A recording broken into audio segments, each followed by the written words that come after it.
बहनों, हमारी रिपोर्ट के लिए आप लोगों को लंबा इंतजार करना पड़ता है। इसके लिए हम क्षमा चाहते हैं, लेकिन कहते हैं ना कि हर अच्छी चीज को पूर्ण रूप लेने में समय लगता है।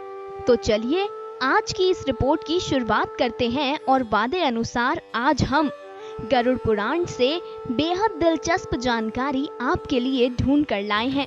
आज अपनी इस रिपोर्ट में हम आपको ये बताने वाले हैं कि अपने पाप कर्मों के अनुसार आपको अपने अगले जन्म में यानी कि पुनर्जन्म में कौन सी योनि मिलती है।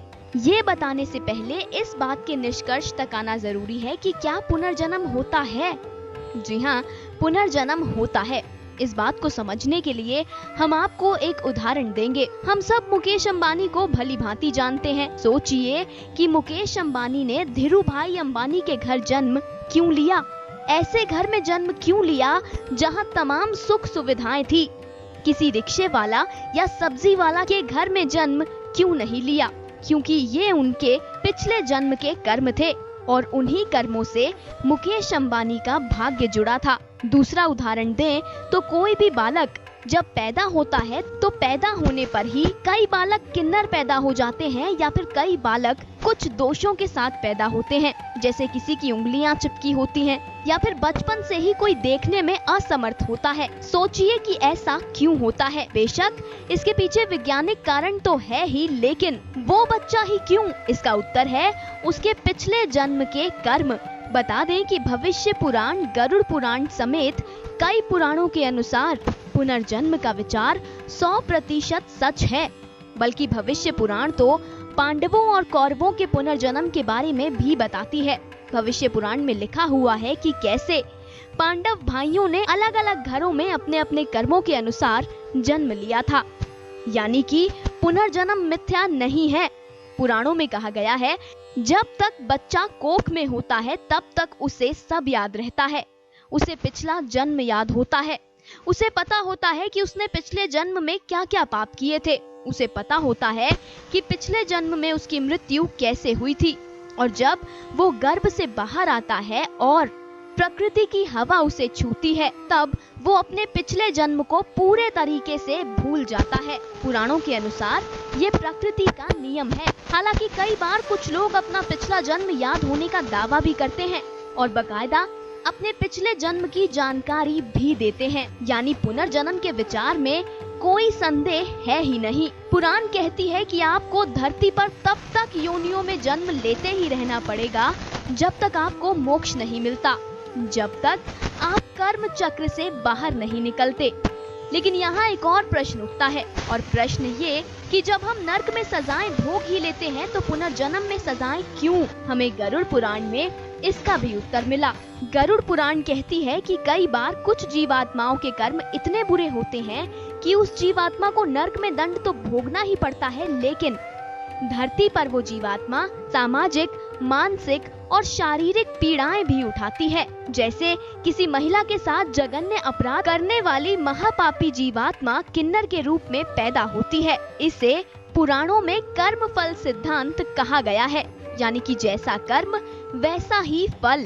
कर्म फल सिद्धांत के अनुसार अगर पाप बड़ा है तो सजा लंबी होगी, दुखदाई होगी। अगर पाप सामान्य है तो सजा भी कम होगी।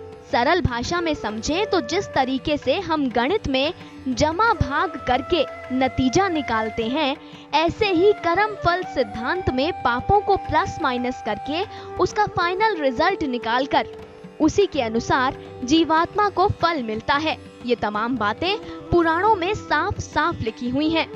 चलिए अब योनियों पर आते हैं और आपको बताते हैं कि गरुड़ पुराण इसे लेकर क्या कहती है।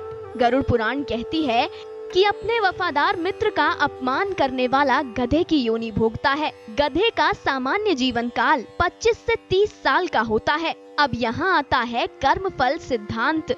अगर आपने अपने मित्र का इतना मन दुखाया है कि उसे ताउम्र पीड़ा पहुँचे तो समझ लीजिए कि 25 से 30 साल आप गधा बनकर अगले जन्म में अपने मालिक का अत्याचार सहेंगे। अगर आपका पाप क्षमा के योग्य रहा होगा तो कर्म फल सिद्धांत के अनुसार आप गधे की योनि से जल्द मुक्त होकर साधारण मृत्यु प्राप्त कर लेंगे। आगे बढ़ते हुए बता दें कि माता पिता को कष्ट पहुंचाने वाला व्यक्ति किस योनि में जाता है। ऐसा व्यक्ति कछुए की योनि में जन्म लेता है। कछुआ 10, 20 या 50 साल नहीं बल्कि 80 से 120 साल तक जीता है, यानी कि इस अपराध की सजा बेहद लंबी है। इसलिए क्योंकि माता पिता को रामायण में खुद राम ने सर्वप्रथम पूजे जाने वाले देवता का दर्जा दिया है। अगली योनि बंदर की है। बंदर की योनि में वो जन्म लेता है जो अपने मालिक का विश्वसनीय होकर उनसे विश्वासघात करे, या यूं कहें कि जिस थाली में खाए उसी थाली में छेद करे। ऐसी पापी जीवात्मा बंदर के शरीर में प्रवेश करती है जिसका सामान्य जीवन काल 20 साल का होता है। विश्वासघातियों को कृमि यानी कि कीड़ों की योनि में भी धरती पर भेजा जाता है। कृमि योनि में वो जन्म लेता है जो कि किसी की अमानत जैसे कि रखा हुआ धन, सोना या कोई भी बहुमूल्य वस्तु छल से उपयोग करके उसे वापस न करे। ऐसे विश्वासघाती भी कीड़े मकोड़ों की योनि में पैदा होते हैं जो अपनों के साथ छल करके उन्हें भ्रमित करें, उनसे लाभ लेने की कोशिश करें। ऐसे पापी जीवात्मा पुनर्जन्म के लिए मत्स्य यानी कि मछली की योनि में जन्म लेते हैं। मछली का सामान्य जीवन 20 साल का होता है, लेकिन जैसा कि हम बता चुके हैं कि आपका जीवन कितना लंबा होगा वो आपके कर्मफल सिद्धांत पर निर्भर करेगा। अगली योनि कौवे की योनि है। कौवे की योनि में वो जन्म लेता है जो घर आए ब्राह्मणों का निरादर करे, पितृ और देवताओं का सम्मान न करे। वो अगले जन्म में 10 से 15 साल तक कौवे के रूप में बदसूरत और प्रतिभाहीन होकर अपना जीवन गुजारता है।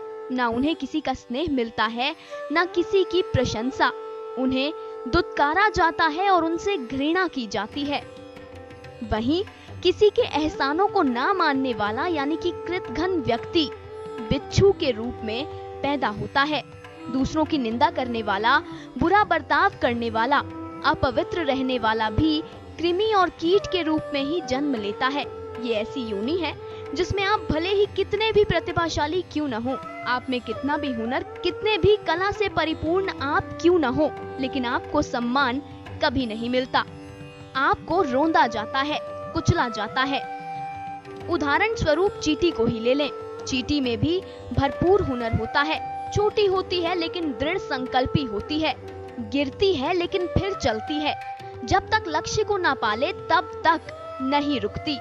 लेकिन मनुष्य धरती पर चलते हुए ये कभी नहीं देखता कि कहीं उसके पांव के नीचे चींटी ना आ जाए।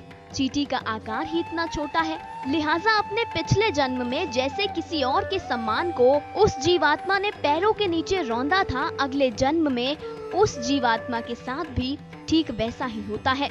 गरुड़ पुराण आगे ये भी कहती है कि दूसरों का अच्छा सोचने वाला, धर्म को मानने वाला, पुराणों में विश्वास रखने वाला, वेदों में विश्वास रखने वाला, पशुओं से प्रेम रखने वाला, माता पिता का आदर करने वाला, गुरु की सेवा करने वाला, साधुओं के द्वारा बताए गए मार्ग पर चलने वाला, ऐसी आत्मा स्वर्ग में पड़ती है और अपने लिए मोक्ष के दरवाजे खोल लेती है। अब हर बार की तरह इस रिपोर्ट के अंत में भी हम आपसे यही कहेंगे कि कर्म ही भगवान है और कर्म ही पूजा। भले ही आप कितनी भी भक्ति क्यों न कर लें, लेकिन आपको अपने कर्मों का फल भोगना ही पड़ता है। गीता में कृष्ण ने खुद कहा है कि कर्मों के फल से खुद देवता भी बच नहीं सकते, कर्म का फल मिलना तय है।